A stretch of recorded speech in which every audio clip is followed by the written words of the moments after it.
Premier open ചെയ്യുമ്പോൾ തന്നെ first എന്ത് ചെയ്യേണ്ടതെന്ന് അറിയോ? അതായത് ഫയൽ പോവുക, എന്നിട്ട് ന്യൂ പ്രൊജക്റ്റ് ഞാൻ എന്ത് ചെയ്തു, ആദ്യം തന്നെ ഒരു പേര് കൊടുത്തു.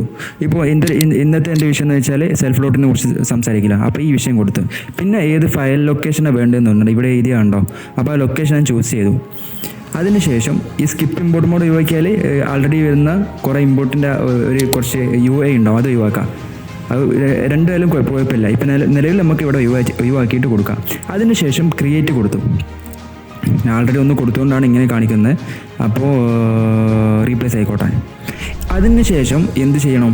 ഫസ്റ്റത്തെ പണി എന്താണെന്ന് വെച്ചാൽ ഇമ്പോർട്ട് മീഡിയ. നിങ്ങൾക്ക് പിന്നെ ഒരു ഇതിൽ പ്രൊഫഷണൽ ആയതിന് ശേഷം പിന്നെ നിങ്ങൾക്ക് കഷ്ടമായിട്ട് എന്തും ചെയ്യാം. ഒന്നാമതായിട്ട് ബിഗിന്നർ മോഡിൽ ഞാൻ പറയുകയാണ്. ഒന്നാമതായിട്ട് 2 ക്ലിക്ക് ചെയ്യാം. ഇവിടെ ഇമ്പോർട്ട് ചെയ്യേണ്ട പണി എന്താണെന്ന് വെച്ചാൽ 2 ക്ലിക്ക് ചെയ്താൽ എന്ത് ചെയ്യുക, ഇമ്പോർട്ട് ചെയ്യുക. അല്ലാന്നുണ്ടെങ്കിൽ ഇവിടെ ക്ലിക്ക് ചെയ്താലും മതി.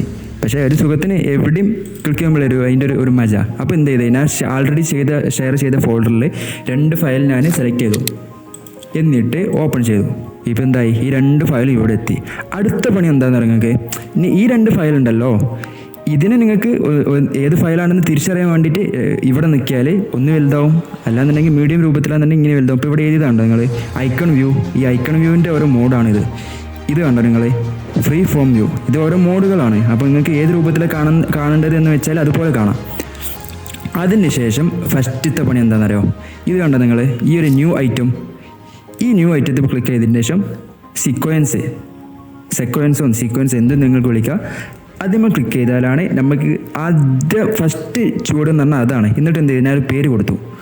എന്നിട്ട് ഇവിടെ എന്തുണ്ട്, ഞാൻ ആൾറെഡി ഒരു കസ്റ്റമൈസ് ചെയ്ത് വെച്ചാൽ ഒരു റീൽ സൈസ് ഉണ്ട്.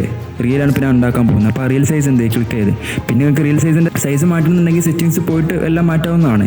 ഒന്നാമതായിട്ട് നമ്മൾ ആൾറെഡി സെറ്റ് ചെയ്ത ഒരു റീൽ സൈസ്, നിങ്ങൾ എന്ത് സെറ്റിങ്സും സെലക്ട് ചെയ്തോളൂ. എന്നിട്ട് എന്തായി, റീൽ സൈസ് ക്ലിക്ക് ചെയ്തതിന് ശേഷം ഞാൻ ഓക്കെ കൊടുത്തതിന് ശേഷം എന്ത് ചെയ്യുക, ഈ ഒരു ഏരിയ കണ്ടോ നിങ്ങൾ, ഇവിടെ ഞാൻ ഷിഫ്റ്റ് ആക്കിയിട്ട് ഒന്ന് സ്ക്രോൾ ചെയ്താൽ ഇത് ചെറുതാവും. ഷിഫ്റ്റ് നിൽക്കുക, സ്ക്രോൾ ചെയ്യുക, അപ്പോൾ ചെറുതാവും. ഒന്ന് കാണാൻ വേണ്ടിയിട്ട് ചെയ്തതാണ്. ചെയ്യണമെന്ന് നിർബന്ധമൊന്നുമില്ല, നമ്മളൊരു ഈസ് ഓഫ് യൂസിന് വേണ്ടിയാണ് അങ്ങനെ ചെയ്തത്. ഇപ്പോൾ എന്തായി, ഇപ്പോൾ ഈ ഒരു ഐക്കൺ കണ്ടോ നിങ്ങൾ, ആദ്യം 2 മീഡിയയാണ് നമ്മൾ ഇമ്പോർട്ട് ചെയ്തിരുന്നത്. അതിന് ശേഷം ഈ സംഭവം കണ്ടോ നിങ്ങൾ, സെൽഫ് ഡോട്ട് എന്നുള്ള ഈ ഒരു ഐക്കൺ കണ്ടോ, ഇതിനാണ് ടൈം ലൈൻ എന്ന് പറയാം. ഇപ്പോൾ നമ്മൾ സീക്വൻസ് ക്രിയേറ്റ് ചെയ്ത് എന്തിനാണ്, ടൈം ലൈൻ ക്രിയേറ്റ് ചെയ്യാൻ വേണ്ടിയിട്ടാണ്.